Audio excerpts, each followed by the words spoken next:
The pit stop is vital to every race team's success. Pull off the track, let your team go to work. Outside, clear.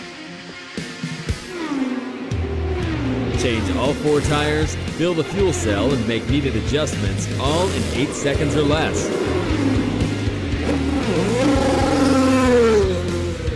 Hey, good afternoon, everybody. Good morning. Whatever time you're watching, listening, however you're doing it, YouTube, Facebook, Spotify, welcome. The pits are open, brought to you by Speed Sport, your one-stop shop for all racing news, speedsport.com, speedsport1.com.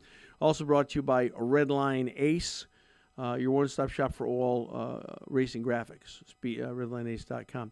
Well, a lot to talk about today. It was a busy weekend. We had, of course, the race at Bristol, NASCAR. We had a little bit of a dust-up with NHRA, Tony Stewart, and I was very disappointed today. I've got to tell you, the IndyCar schedule was released, well, it's just I don't think it's well done. I think it's more than half the races are focused in 2 months, and not the greatest 2 months. We know the Mexico race died, so it's only 17 races, not 18 races. We're going back to Phoenix, maybe not good depending on the track. You know, they NASCArized that track. And then the new course, which we learned last week about in Canada. Okay, fine. But I think it's a sleeper. I really do. I don't. And the Arlington, Texas race will be good. That's one bright spot about the schedule. So it's and I got to tell you, the world's gone crazy. It really has. And we don't ever talk about political stuff on this program. I spent 13 years of my life doing that on a different talk show. But no one could have guessed. When we signed off the air Tuesday last week, no one could have guessed that on Wednesday we would have had a tremendous assassination of Charlie Cook, unbelievable, gruesome, violent. And it really crossed the line. Political assassinations have been part of our country forever. Abraham Lincoln on. But this was very much different, and then the response was very different, and some of the ways that people are so hateful. It's frightening in some ways, But I know God knows the story. God's in control, and I'm completely willing to trust God for the outcome. But it's unfortunate. I want to say hello and thank you to our extraordinary engineer and producer, Mr. Alex Smith. Hello, Alex. Do you want to talk at all about the Formula One snafu with pit stops, long pit stops? What happened to that with McLaren? I mean, that was a disaster. I'll be completely honest. I fell asleep halfway through. Oh no! Oh gosh. There's not a lot of opportunities to pass on that circuit. It's pretty fast-paced. Yeah. So my take on it was, if they did that for Norris, if they had them switch, if that happens again in the future with Piastri, are they going to let Piastri pass Norris? And yeah, right. They seem I think Piastri's just too much of a nice guy. I think so too. Won't speak up about it. I think so too. I like. I like Lando too, but I like Oscar. He's just a good kid. Yeah, I can say that because he's so young. he's Australian too. Yeah, we like him a lot. But again, I have no bone to pick with Lando. But Did you know Lando Norris has his own gaming YouTube channel with several other sim racing creators? oh, They actually do karting events and all this. Really? It's called Quadrant. really? Wow, that's cool. Well, we got a good show for you today. Of course, we're going to talk about the IndyCar schedule. I'm very disappointed about the IndyCar schedule. Again, and this is not coming from an IndyCar critic. I'm an IndyCar lover. I love all things IndyCar. I've been an IndyCar fan my whole life since I was a little kid. I'm just not thrilled. And I have to say, I read some things Zach Brown said, and I'm not exactly a Zach Brown fan either, but I have to say I kind of agree with Zach Brown on a lot of his points, and we gotta get this thing worked out. I mean, look at IMSA, look at the success that IMSA's having, and be like IMSA. Or look at the wild success Formula One is having. Of course, nobody's making any movies about IndyCar, but look at the wild success Formula One is having and copy some of what they're doing. I mean, good grief. And again, I'm going to say for the 800th time, if anybody at Indianapolis, the series or the track is listening to me, please do yourselves a favor and try to adopt an IMSA-style engine spec format. NASCAR is talking about doing it. Just because if Honda leaves after 26, what are we going to do? What are we going to do? No one's talking about it. No one in management and leadership is talking about it. If Honda leaves, Chevrolet's already said multiple times they can't handle it all. They can't do it all. Honda and Chevrolet have been complaining for years needing a third manufacturer. You know all this. I'm not breaking any news. But if Honda decides to pull out, which I'm really thinking they're going to, because of Formula One, then what in the world are we going to do? There's time now. If you really work hard, you might be able to convince Toyota or some other manufacturers to supply us with engines, and we'd have to go to an IMSA spec. But you can based on horsepower. I don't care what it is, four-cylinder turbo, six-cylinder twin turbo, 8-cylinder naturally aspirated, 8-cylinder single turbo. I don't care what it is, but you've got to go to something like that because I don't think we're going to have the support that we need unless we can. And I'm willing to do this. I'm willing to go to Ford Motor on my hands and knees, beg and cry that they will get together. Cosworth, I told you this many times. I spoke to people at Cosworth, and 5 years ago, they had an engine ready to go for IndyCar.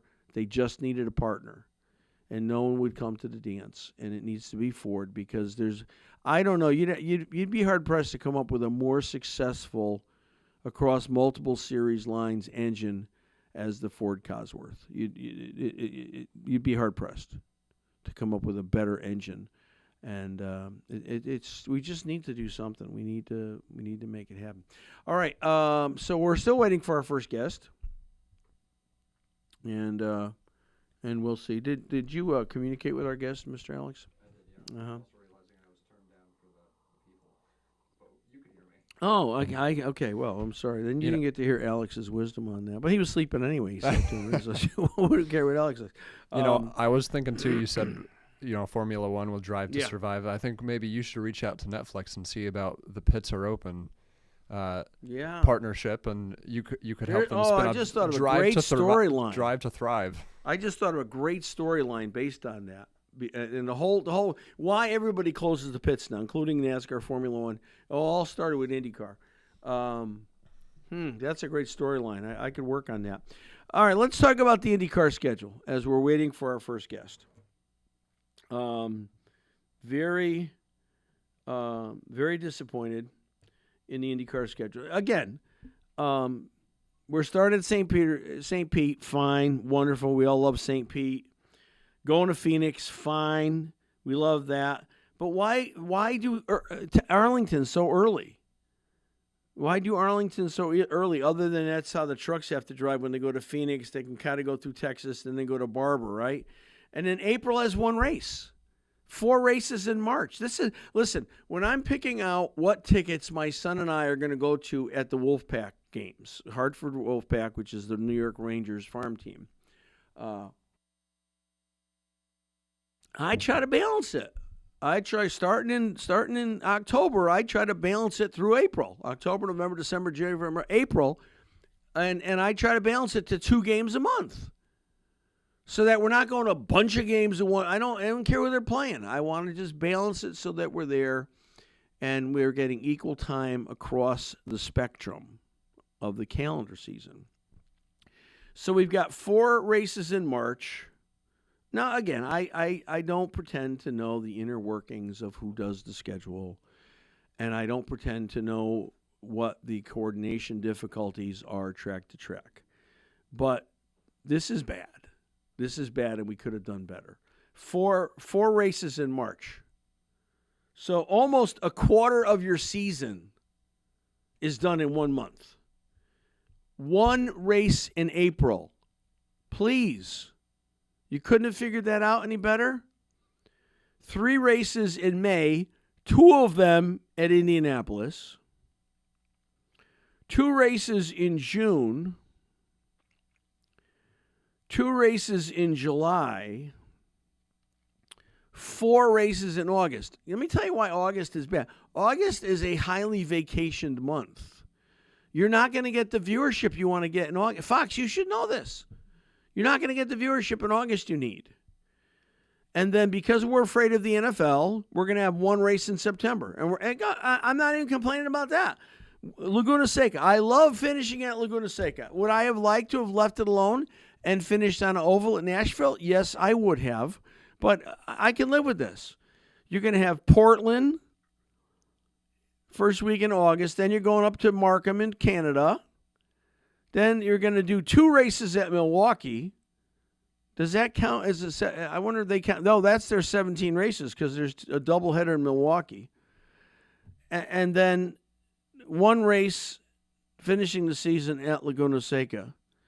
So you've got half of your season, more than half of your season being completed in 2 months. March and the worst month possible, August. Hello? Hello? I mean, seriously, is anybody paying attention to this in Indiana? And then I'll be labeled as an Indy hater, and I'm not. I'm an Indy lover. I cry when I go to the track. I get goosebumps with back home again in Indiana. I mean, so I don't know. I just feel like this could have been, even though it was let's call it what it is, right? 16 races because 2 of them are at Milwaukee. Almost 15 races because 2 of them, they're separated by, 3 weeks. But in May, road course versus the 500. But then 2 races in June, 2 races in July, and 4 in August. No guest yet, huh? No. We seem to have this very twisted idea of what it means to love something now, where it means being quiet and just letting things happen the way that they are. Don't say a thing. Don't you want to make a change? You want it to be better? I would, but I don't think that's how they see it on Georgetown. I think any dissension is considered, is that one disloyalty. Any criticism is considered disloyalty, and I don't understand why.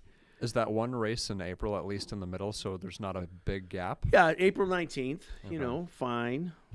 Because that's the other thing, too. If you have too big of a gap, people will get out of the habit. It will fall out of their routine to tune in and watch. So if there's too much of a gap, people will stop watching altogether if you're not careful. And talk about the problem with travel for the teams. So you're going to go from Alabama 2 weeks later to California for Long Beach for 1 race for the whole month of April. And then you're going to come back the first week of September for Laguna Seca. 1 race in California. I don't know. I don't. All I can imagine is they gave a kid a crayon and a map and said, draw the line. Yeah, well, it's just, gosh, hard to understand how these things happen. It's again, I'm not pretending like I know all of the particulars, and when I hear more, I'll understand, but I just don't. You delay the schedule. You're the last one to come out with it. You don't. You take the extra time, okay, to do it, which is fine. Nobody's complaining. I don't complain about the schedule coming out last. I don't complain about the fact that it was the last thing. I don't care when it comes out. I don't care if it comes out on Halloween. You need more planning than that. But if you're going to take this much time to plan the thing, why not have a good schedule? Oh gosh. So we had a big collision. Tony Stewart and Doug Coletta collided. You can watch it on Twitter. I mean, it's a big crash. It was. I don't think it was anybody's fault. I think it was a Doug Coletta car breakdown.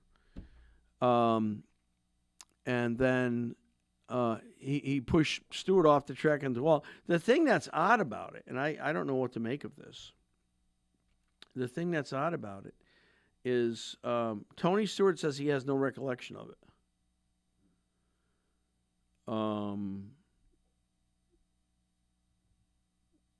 Has in his words, one hell of a headache. Well, yeah, who wouldn't, right? Car went sideways, went on the side, got tipped over, crashed hard. But apparently doesn't have a clear. Here it is. This is the article. I don't have a clue, honestly. Stewart said, I don't remember any of it. The first thing I remember is they're walking up to me, not sure what happened. It appears to be a pretty massive issue. Looking at Doug's car and my car, I'm glad PBRC builds our cars because they're safe, and obviously, as I'm curious as everyone else would happen, I just don't know. That's a scary thing, if you can't remember what happened. Hey, let's take a moment here, Alex, and talk about our wonderful friends at America's Christian Credit Union. Hey, this segment is brought to you by America's Christian Credit Union. You're looking for a smart, faith-aligned way to grow your savings? Well, this is still going on. Hard to believe. 12-month certificate at the best rate in the country, 4.75%. Limited offer. It's for new credit union members. You can deposit up to $1 million and get started with as little as $1,000. It's called a term share certificate, similar to a CD, but packed with mission. Don't wait. Lock in now before that rate goes away. Go to americaschristiancu.com/pits. That's the address on your screen. You see it. Go to americaschristiancu.com/pits to get started. You'll love it. They're great to work with, and wonderful opportunity for you to make some money. So please take advantage of it. All right, we're back, and apparently our guest is not. So, you gotta love this. Big IMSA race at the Speedway this weekend at the Brickyard. Tire rack, Battle of the Bricks. I think 8-hour event. That's pretty cool. We're gonna have another former Indy Lights Indy Next driver on after in the next segment, and that would be Jordan Missick. Remember, I had Jordan's mom and dad on a few weeks ago, month or so ago, and been wanting to have Jordan on for a while. And interesting to talk to him. We had Loki Hughes on last week, Indy Next driver, and it'll be interesting to see Jordan's take on it. I think he finished top 10 in points too, which is wonderful. So that's going on. Let's see. I might have. I don't know if you're interested in this. Drop some comments in. Let me know if you're interested. I have an opportunity to get some Bonneville, like world speed record drivers on. At least one, maybe two. Is that something you guys would like to see and participate in? Put some comments in. And again, no matter what you're watching, please like, share, and comment on anything. Whether you're watching on Facebook or YouTube or Spotify or even X. Sometimes we run the show on X. That we need that. It helps us. And please, if you're watching on YouTube, please subscribe. We need you to subscribe. The Pits Are Open podcast is our new YouTube channel, and we need you to subscribe. If you're watching and you're not on our newsletter our list, please go to our website, thepitsareopen.com. Top of the website, top of the screen, there'll be a bar. Click on sign up for the newsletter. one newsletter a week. We don't bombard you. It just comes out. Typically, now it comes out on Monday morning, and a follow-up for those that don't open on Monday for Tuesday. But it talks about the show, tells you what's happening, covers some real top stories in majorly IndyCar. But, when we got 6 weeks of like, it was like we hibernate for 6 months. It's like Canada. We don't get 3 months of daylight, It's... I don't know, and I wish if you're those of you who are watching or you're online right now, why is it, Eric? Let me ask you, why is it that we're so afraid of the NFL, particularly when the NFL is diluting how they're? I mean, they've got it on a half a dozen channels, and I think are they on Amazon Prime now too? NFL. I'm pretty sure they are. So why are we afraid of it? Why do we not? I don't know. I have to talk to Fox about that. Why do we not just go I feel like we could do a collaboration if you did who has thicker necks, IndyCar drivers or NFL players. Yeah, right. The G-forces they have to sustain to hold their heads in place is crazy. Yeah, it is. Kiffin Simpson or Scott McLaughlin's got Joseph Newgarden. He's got a big neck on him, right? Hey, I'm down 20 pounds. I have lost 20 pounds in the last couple months. My goal is to lose another 20. How am I doing it? Intermittent fasting. So very simple. You don't have to count carbs, calories. You have a window that you can eat, and you have a window that you can fast. So my fasting window starts at 7:30 at night. I don't have anything after that. Nothing, because once calories enter your system, you're done, right? So my fasting window begins at 7:30, and then my first lunch of the day, first meal of the day is lunch, and I'll do lunch at 11:30, and if I cheat at all after 7:30, I move it to 12:30. So I didn't eat today until 12:30. So it was a good fasting period. And that's it. I'm not doing anything else. I mean, I started drinking black coffee. That was the other thing. Does that mean we can't call you, or we can't say there's no faster pastor because you're a faster? No, I'm still the faster pastor, or no pastor faster, as it was originally coined by Fox News. Yeah, and so it's I don't know if you can tell, but people are telling me it looks like I'm melting away. I'm gonna have to get I have to get new pants now. My pants are falling off. So I know that's not anything wonderful for you. We can only see from the waist up. It's yeah, okay. Right. So but the shirts are even the shirts are a little loose. In fact, I had beautiful new shirts sitting in my closet for a few years, Joseph A. Bank shirts, and they were the right size, but they were slim cut or trim cut, whatever it's called. Could never buy them. Could never wear them. Wore one Sunday, first time I fit into a brand new shirt. Right, brand new shirt, not worn in 5 years. And I also have some untucked. You like the untucked shirts? I have some of those as well. Hey, let's recognize another one of our partners here.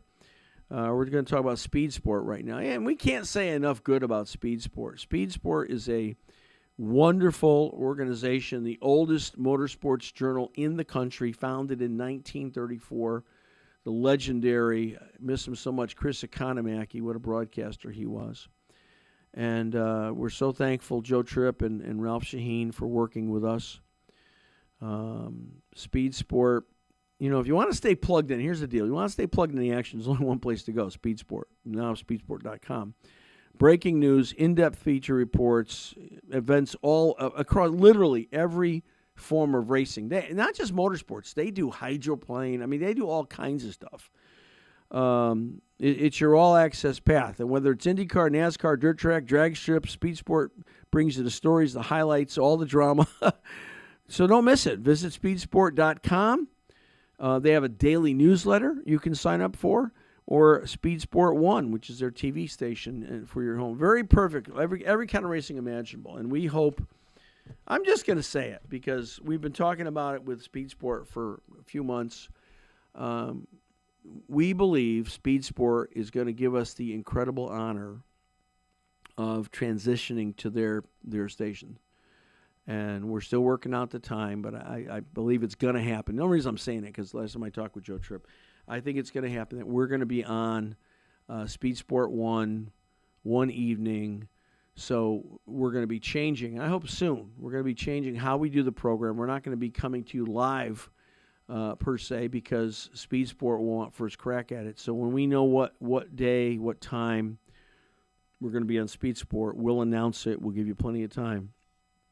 And then once we air it for the first time on Speed Sport, then we'll release it to YouTube and Facebook and different channels. So I'm excited about it because Speed Sport, they have over 2. Are you sitting down, Alex? You are. I just heard okay. They have over 2 million active users on Speed Sport 1. 2 million. They did some insane number of races in the last 12-month period. They did like some 2,000 live events. So it's really impressive, and we're excited, and so that's hopefully going to be happening here very soon.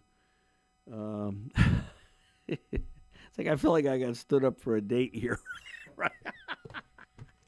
Oh boy. Anyway, but we are going to have Jordan Missick on after the next break. We'll have a promo for you from our good friends at Speed Sport. But we really appreciate Speed Sport. They're really been good friends, and I've gotten to know Joe Tripp especially very well, and like him, and like Ralph Shaheen also, just a super guy. If you have any interest in going to PRI this year, PRI is the largest racing trade show event. They have it again in Indianapolis at the Convention Center, and there's a I think a Thursday morning breakfast. I hope I'm saying that right. Thursday morning breakfast, and they'll bring somebody. Well, this year, and then Ralph Shaheen has been the MC for that event for quite a few years now. And this year, Mario Andretti is the keynote speaker, and he and Ralph will sit down, and Ralph will interview him live. And there's, I don't know, 3,000 or 4,000 people in the room. It's so cool, but good seats. They have large screens, and a great breakfast. So if you're able to, I'll give you the dates later. If you're able to sign up, you got to be a PRI member, which is not a lot of money, but to attend you have to be a PRI member. And we're gonna get on. I think Mike Good, who's the president of PRI, we're gonna get Mike Good on a few weeks to talk about what's happening this year at PRI. All right, let's take a break. We've got some interesting info from our partners at Speed Sport, and we come back. We will talk with Jordan Missick, Indy Next driver. Speed Sport 1 has live action this weekend with a Trans Am Series presented by Pirelli. Virginia International Raceway is the site of Race 10 of the 2025 season campaign. On Saturday, coverage of the Cube 3 Architecture TA2 Series will start at 12 noon Eastern. On Sunday, the TA and GT classes will battle at 12:30 p.m. Eastern. See who can manage the twist and turns of VIR. It's free to watch. Go to speedsport1.com for details and viewing options. And then we'll bring Jordan. Is he out there? Okay. Hey, welcome back, everybody. So excited for our guest today. He's another talent, another story of someone kind of working their way up through the ranks, making progress at each level. Now, I had his parents on. You remember about, 5 or 6 weeks ago, we had on Jim and Diana Missick, not talking about racing really, talking about their cause, which is racing for mental health, which I really think is wonderful because there's so many problems. I mean, look at the world right now. The world's on fire right now, and a lot of it is due to mental health issues. And a lot of this is still carried forward from COVID when so many people were emotionally damaged. So there's never been, you can't have too many organizations trying to help people with obtaining mental health. So very excited about that.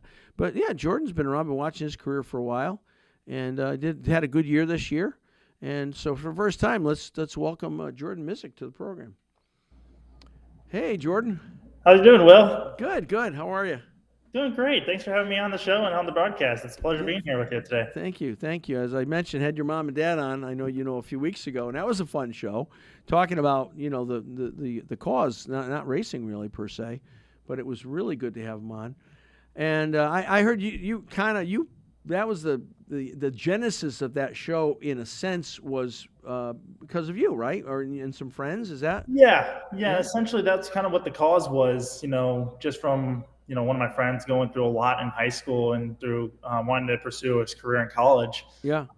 But through a lot of mental health issues that he's kind of went through in college, and just some bullying that he was kind of going through. And school was supposed to be a safe place that you go to get an education, so that way you're able to actually learn how to actually live a life and how to actually function as a human being later on in life. And when you have people at a young age that are there kind of tarnishing it and making it not enjoyable for one user to go to, it becomes a very unfriendly and hatred place. And why go to a place that you're not really having fun with, or you're there just to get an education and then move on. You don't really retain it, or you have a good time there. And that's what kind of school at a young age is all about, is be able to create friendships, create memories, and be able to understand a true proper education so you can go live a successful life outside of school. Sure. And for somebody who just wasn't able to fulfill that and go a different pathway than originally he wanted to, you just kind of hate to see it sometimes. And when you look at it from a grand scheme of things, the whole purpose of mental health is to kind of even though you're going through some tough times and someone's going through some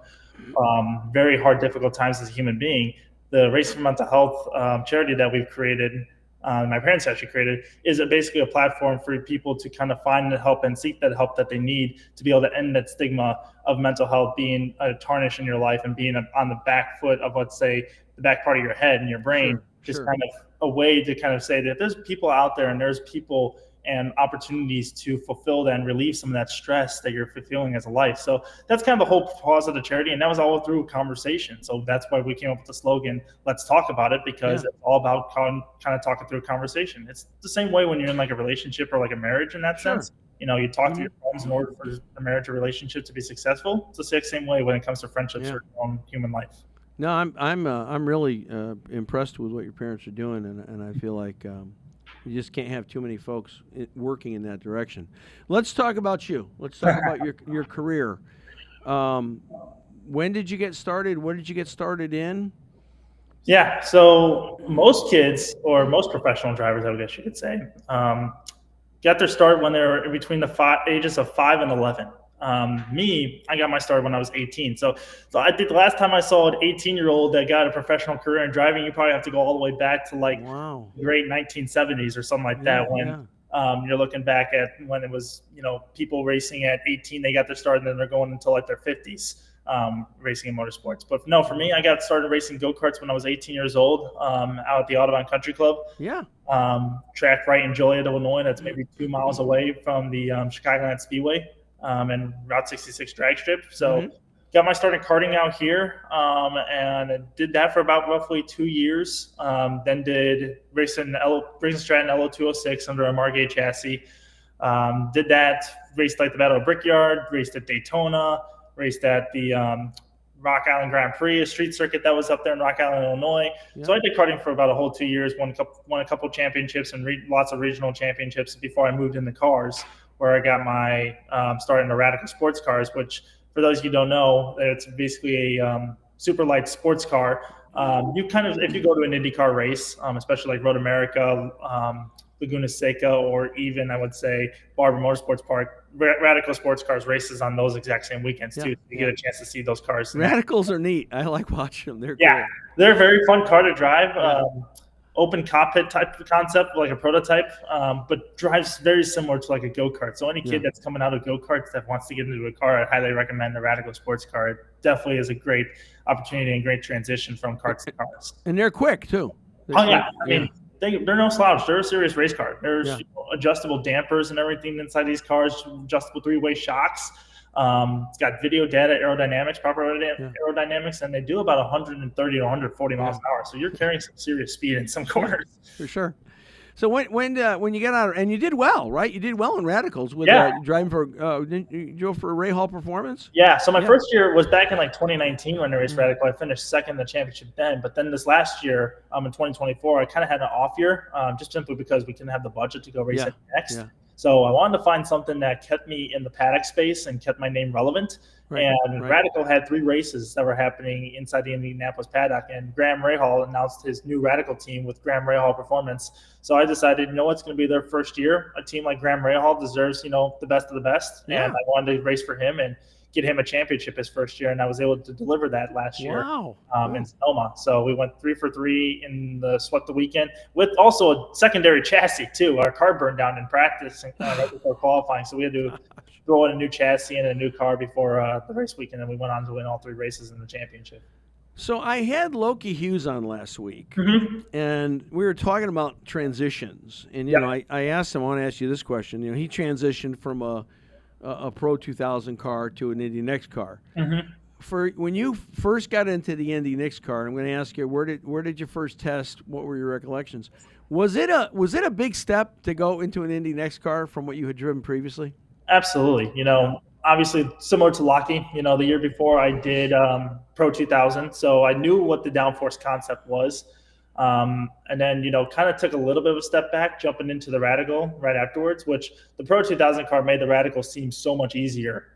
Oh, really? Yeah. Jumping into, just because it's got twice as much downforce and you're kind of going a little bit faster into Pro 2000. So the amount of commitment level that you need to drive a Radical, it just helped out tremendously. Wow. But when you jumped in from like a Radical to make the step then into an Indy Next car, or even from a Pro 2000 car to the Indy Next car, you're dealing with a lot more tire, a lot more horsepower, a lot more engine capacity, and a lot more downforce. So I think the biggest step for me was just understanding how much downforce the Indy Next car provided. Obviously, I knew the power was going to be there, the turbo was going to be there, and the straight line speed was going to be there. But, how much can you optimize the downforce when going into the corner? So I think my first test was out in Mid-Ohio, and Wow. what a track to kind of do. What a check to break in. Exactly. It's funny because, every time I do something in my first, it always seemed to happen in Mid-Ohio. So like when I raced F3, my first race was Mid-Ohio. When I raced Pro 2000, my first race was Mid-Ohio. The next car, my first test is Mid-Ohio. So wow. it just seemed to kind of be a transition. Well, that's good in a sense. I mean, you knew the track going into it. So are you saying of all the challenges, you felt like the Aero Challenge was either the biggest to tackle or maybe the biggest surprise from previous cars? I'll tell you what, Will, it's a lot easier to drive in a straight line than it is to take a corner at 125 miles an hour with no brake. So, I can tell with the confidence and tell with your left foot, hey, don't touch the brake pedal going into turn 1 here, and you feel like you're about to drive yourself off the racetrack is a huge mental blockage that you have to kind of surpass. But that's just part of us being race car drivers. Yeah. Is sometimes it takes people 2 or 3 laps to be able to figure it out. Others can take maybe 5 to 10 laps or even the whole session to figure it out. But at the end of the day, us race car drivers, we're going to find any way we can to figure it out. All right. So how many laps in the next car at Mid-Ohio before you didn't feel like you needed the lift? Oh, gosh. I probably took the whole morning session to figure it out. Yeah. No, I'd probably say it was close to, probably a good 25 to 30 laps to kind of figure it out all the way. But so you raced you racing for Able this year? This past year, I raced for Able Motorsports. Yep. And I love folks at John Bruner. Love the folks over at Able. Had a good year. Yeah. Top 10 in points. Oh, yeah. Finished the 9th. Was kind of in a battle with Neil Schoolin and Jack William Miller for 8th, 9th, and 10th in points. Yeah. But unfortunately, in the last couple of races, kind of slipped away from 8th back to 10th, but we were able to regain back up to 9th in the last race. So, come away with top 10. Good. And you had a teammate who won a couple races, right? Miles Rowe. Yeah, Miles Rowe was able to get 2 wins. He got the first one at Iowa on the oval, and then the other one was at Nashville at the end of the year. So speaking of, how do you like ovals? I absolutely love them, actually. Really? Oval racing's kind of been my thing. I come a little bit from an oval racing background. Never really raced it before, jumping on the Pro 2000 ladder system and the road to Indy. But I was always an avid NASCAR fan growing up, so go to lots of oval races, Michigan, Talladega, and Chicagoland, to name those 3. We're kind of like on the record for every single year.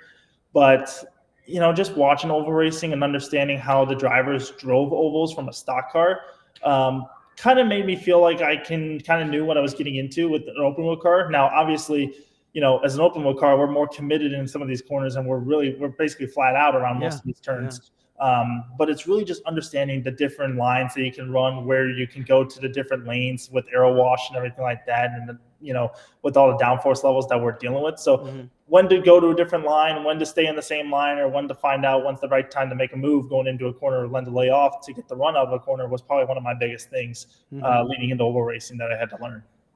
So it seems like most drivers that I've talked to in Indy Next 2000 Pro, a lot of them, their first oval experience is Lucas Oil, or formerly known as IRP.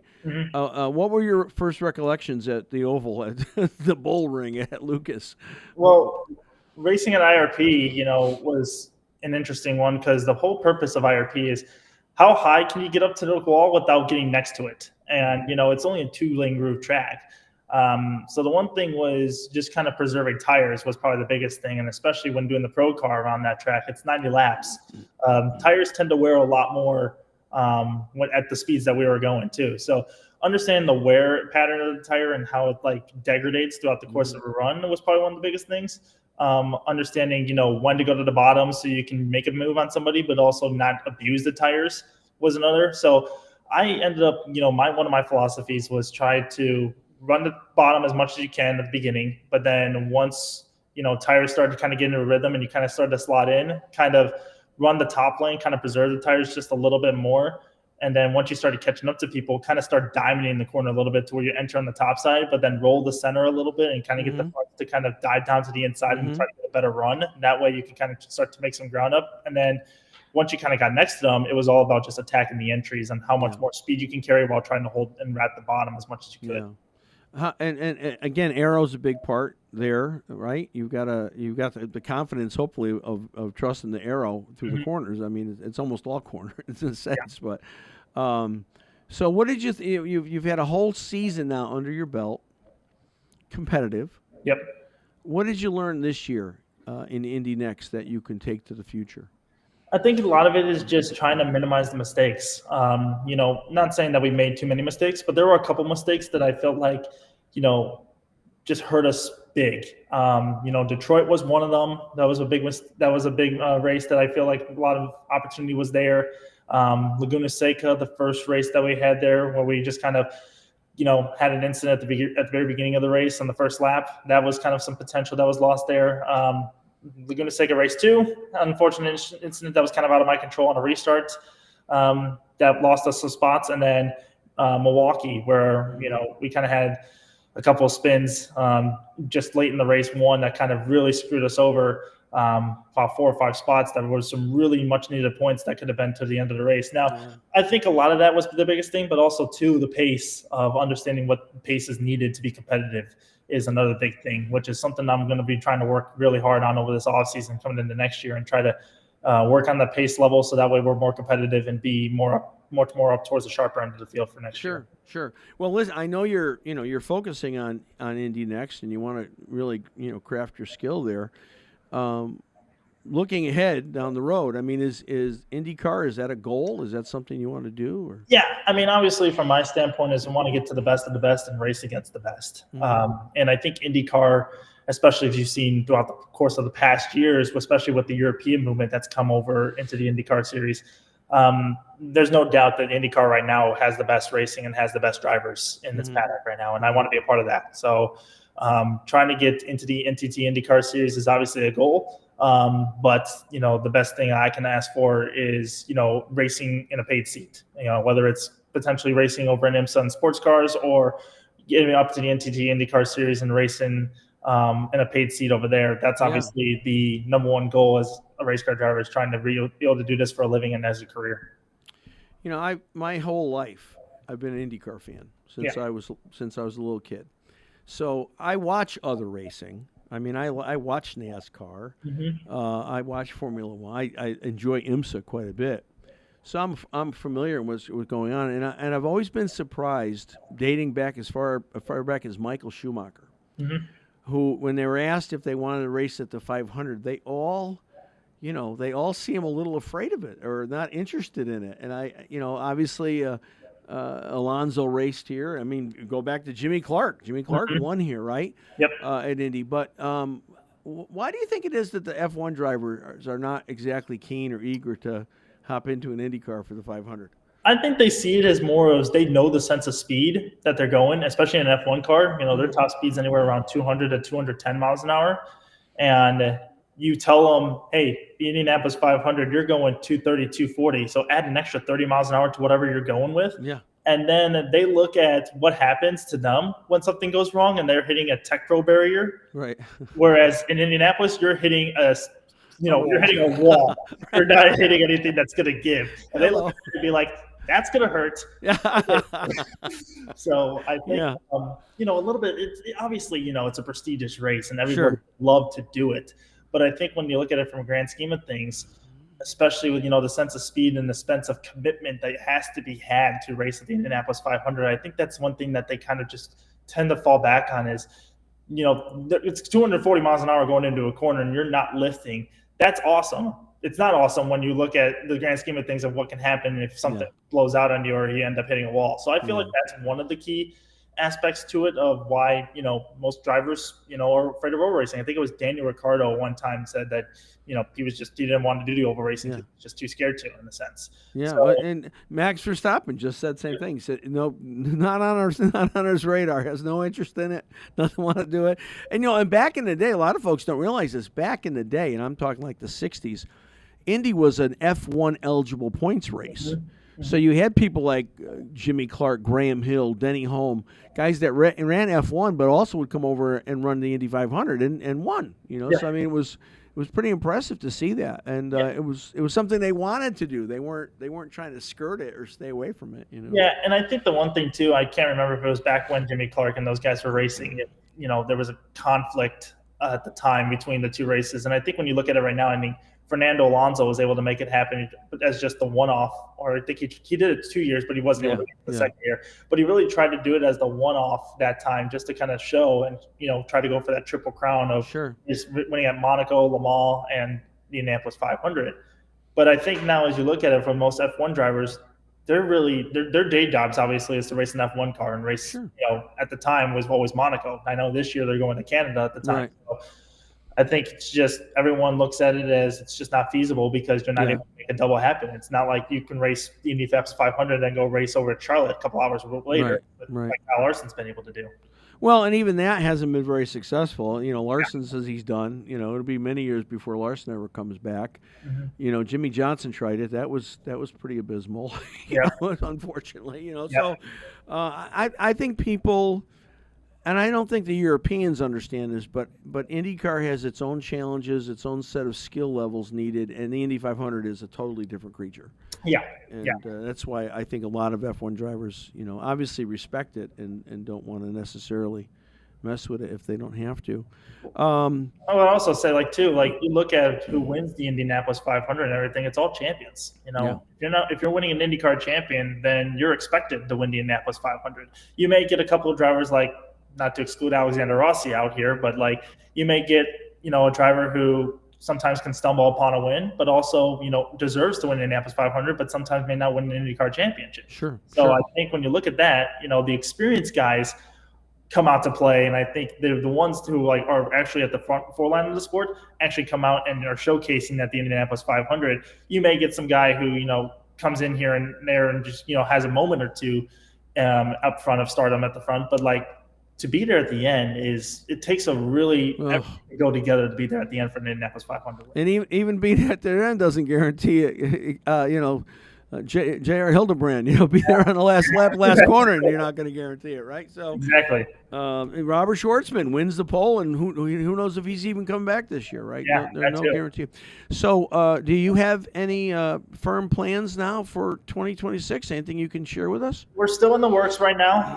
Things have come together a little bit more and more, but we're still a little bit in the works. We're just kind of have the final details. I think we're just kind of tightening up, so it's getting closer and closer. But I'm pretty confident that we will, potentially find ourselves on the grid in 2026. And are you thinking and hoping with Abel again? I mean, that's always the plan. That's always the goal. But as you all know, silly season comes about. Plans can swoop in on you at the last minute or whatnot. So it's just kind of hoping to see if things can work out, and hopefully things can work in its favor, and we'll see what happens. Yeah. So it's a long off season. Yep. Will you be doing anything else? I mean, obviously you'll be jumping on a sim somewhere, but I mean, will you be doing any kind of actual, maybe radicals or something, anything in the off season to kind of stay sharp? In terms of driving wise, maybe a couple radical test days here and there or whatnot, or just driving some cars just to kind of do some driving. As far as racing though, I don't know if I see myself doing any kind of one-off races here and there. Would love to try to at least one of these days maybe get into doing more go-kart racing, like even doing like SCUSA Nationals, like the Winter Tour out in Vegas, maybe one of these days. Something like that. I think like it'd be something fun to do something like that. But right now, my main focus is try to establish myself and make sure I get myself a seat in the NTT IndyCar Series before worrying about any other extracurricular activities. Sure. So it's full focus and full head of steam to try to get into the NTT IndyCar Series right now. Yeah, I had a laugh, not laugh in a good way, but I smiled when I saw on social media Will Power was doing a kart shifter kart race. Yeah, well, I mean, Will Power is well known for doing kart racing. Obviously, he was a Winter Nationals and Winter Tours a couple of times. He's obviously got his own go-kart brand too. So I mean, if you're getting your own go-kart brand, you're obviously well established in go-karts. Yeah. So tell us, what do you do physically in the off season? I'm sure you've got a workout regimen. You try to stay in the best shape you can physically. Yeah. So obviously, working with Pit Fit Training down in Indianapolis. So been working with them now for the past 3 or 4 years. Try to get down to the facility every time as I can. Obviously, I'm technically resided up towards the Chicago, Illinois area. So Indianapolis for me is roughly about 3 hours away. So trying to get down there is a little bit of a struggle every now and then. So I try to work it in every time I'm either going down to see, anybody at the shop, or whenever I have to make a trip down to Indianapolis, try to kind of squeeze it in anytime I can. But working with the remote programs, I've been able to do that on a third-party gym that I get to go to. But working on, full body workouts and everything, trying to work on cardio conditioning, obviously with our races, our races are about an hour in length, which quite honestly for me, when I first started, I thought they were pretty long. Now they've actually been pretty nice and easy. But when you look at the step from going into the next racing, about an hour-long race to an hour and a half to almost potentially 2 hours, when you look at the IndyCar races, it's pretty extensive. Our races are just a little bit longer than one fuel stint that they do, and they're maybe doing 2 to 3 of those. So when you look at it from a grand scheme of things, I think working on my physical conditioning and definitely endurance is one of the bigger things that I'll be working on this offseason. So you've cycled through all the tracks. What's your favorite track? I honestly, it's a little bit of, I've always loved St. Pete, doing a street circuit, and it's always a fun vibe to be running around St. Petersburg at the start of the year. Obviously, Road America is one of my favorites just because of the speed that you get to go do. It's a beautiful layout. Plus, it's kind of similar to like a home race for me. It's only 3 hours away from here. But quite honestly, I really enjoyed racing in Nashville this past year, and that was one of the tracks that I really had circled on my calendar when they first announced it. You know me, I'm a big NASCAR oval guy. So I always went to the IndyCar races after Chicagoland when they were here too. So I always loved that style of pack racing. And, all the drivers, obviously, they've experienced it. I haven't as much. So they're all kind of like, we don't want to do it anymore because of things have happened, which I totally get and understand.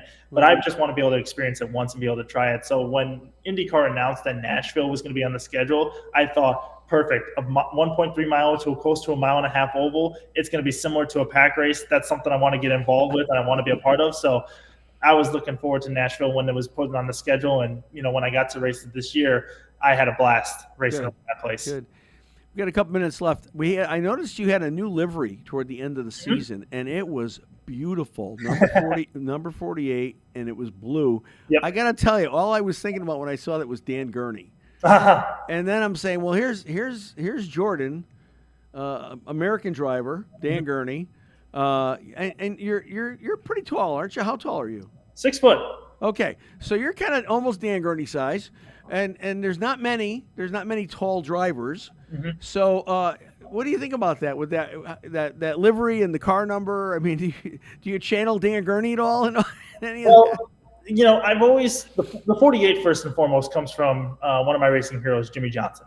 That's where the number 48 stems from. And my favorite number is always 24, which is Jeff Gordon. So the reason why I always would run 24 in karts, and I raced it in Radical when I first started. But when I had to go to the series, 24 was already taken, so my next number was 48. And every time I've driven the 48 car, I tend to do good. I tend to win races. I tend to be up on the podium every now and then. So I kind of like, and plus 24 equals 48. So you work two of my favorite numbers together in that way. So yeah, that's where the 48 kind of stems from. The teal color scheme that we kind of went with, we wanted something to pop. It did. We wanted something to like really stand out from everybody else. And, what my videographers was saying to me throughout the course of the year, he sometimes got me mixed up with the Chip Ganassi cars because both of our color schemes were white, black, and red. White and red. So we had to kind of pick something out from that was different. And, like we said, that color scheme definitely did pop. And, the guys like Gripco, who are a new sponsor or new company that kind of came on board as of last year when I met both Matt and Alex and everything, ran into them. We definitely, kind of hit it off right on the right foot. They came with me all through my Radical season, kind of getting an understanding of what racing was about. And then when they came into Indy Next with me, we brought them into a whole different platform and a whole different, setting that they were just taken back by, the IndyCar setting. And then when we brought on another investor on board towards the end of the year, he was like, this is so cool. I want to be able to make a scheme that kind of, resembles myself on the car and everything. Let's find something that will pop. And I will tell you, our car probably got the most recognition at Milwaukee based upon the commentators, from pictures, from social media posts and everything. So we were definitely the center of attention. And now it's actually out on iRacing, since iRacing now has the Indy Next car available. Our schemes are available to be downloaded on iRacing. So you can look at my scheme. Well, it was beautiful. Hey, Jordan, thank you so much for taking time. I've been wanting to meet you for a long time. I hope I'll bump into you at a track somewhere, but I'm glad you came on, and it was great having your parents on, and we'll have to have you on again and get some more update for the 26 season. Well, the pleasure was all mine. Thank you very much for inviting me up on the show. I had a lot of fun, and I'd love to be able to run into you at a racetrack, and let's get the chance to chat with the racetrack one of these years. Great, wonderful. Thanks so much. Hey, everybody, Jordan Missick. Thanks again, Jordan. Thank you, Will. All right, we're going to wrap up here in just a minute, unless we have the. We don't have the disruptor either. I mean, I feel like I got stood up twice now. Oh boy. Anyway, I got to tell you, I'm really impressed with the Indy Next field of drivers. We've got some really, really good drivers. The struggle will be is what do we do with them? Where do we put them? Because there's so few seats, and again, my whole thing about car count, that's a hot button issue for me. I hate the fact that car count is limited as it is. I hate the fact there's only 25 charters. Now I'm peeved about the schedule. So I mean, I guess I could sound like a negative, like a critic, but I mean, I just love IndyCar so much. I just want it to do well. I want it to excel. I wish IndyCar was more popular than F1. I mean, during the split years, we did more to grow NASCAR than NASCAR did. Just very, very unfortunate. So that's been the way it is. So when we're going to sign off here, but we'll be coming back on Race Central Unplugged, and you can get that on Kurt Hansen's channels, Race Central, YouTube, his Facebook page, Race Central Live. We'll have the program on live, and we'll be talking about a broader array of topics. We'll talk a little more NASCAR, a little more NHRA. We'll talk IndyCar as well, and I love getting together with Kurt, and I love the fact that I get to I have the honor of co-hosting with him. I learn a lot from Kurt. He's got a lot of knowledge. He really does. It's impressive. So, hey, next week, make note of this. Got two great guests coming on next week, and we'll be announcing a new sponsor next week. Finally, we've had this in the can for quite a while. We're going to have on the president of Schaefer Oil, and we're going to talk about that relationship that we've begun, and I'm excited about that. So anyway, it's going to be a great show next week. Again, please, if you're not signed up, if you're not subscribed to our YouTube channel, The Pits Are Open Podcast is the name. We're gonna be closing down shortly the original YouTube channel, which is The Pits Are Open. But right now we're on The Pits Are Open, and we're still there. But if you're watching, especially if you're watching on The Pits Are Open, please go over to the Pits Are Open podcast YouTube channel. Subscribe there. Then if you're on anything, if you're on Facebook or Spotify, of course, YouTube, please like, comment, share. Let us know you're out there. And if you haven't already, please go to and sign up for our newsletter. Go to our website, thepitsareopen.com. Right on the top banner, there's a button you click on. Sign up for the newsletter once a week. We love to get into your mailbox that way and bring you more information. So, Alex, thank you very much. Great show. And if you want to switch over to racecentral.live or their YouTube page, Race Central YouTube, we'll be on with Kurt Hansen in just a few minutes. Thanks so much. God bless you guys. See you next week.